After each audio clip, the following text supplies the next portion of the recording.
সব মামলায় খালাস পাওয়ায় ১৭ বছর পর কারামুক্ত হলেন সাবেক স্বরাষ্ট্র প্রতিমন্ত্রী লুৎফুজ্জামান বাবর। দুপুর ২টার দিকে তিনি মুক্তি পান বলে জানিয়েছেন কারা কর্তৃপক্ষ।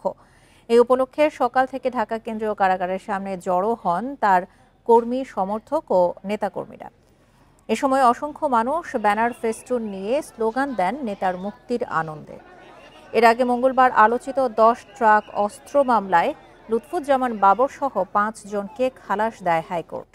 ২০০৪ সালের ১ এপ্রিল চট্টগ্রামের সিইওএফএল ঘাট থেকে আটক করা হয় ১০ ট্রাক অস্ত্রের চালান। পরে কর্ণফুলী থানায় অস্ত্র ও বিশেষ ক্ষমতা আইনে চোরাচালানের অভিযোগে ২টি মামলা হয়।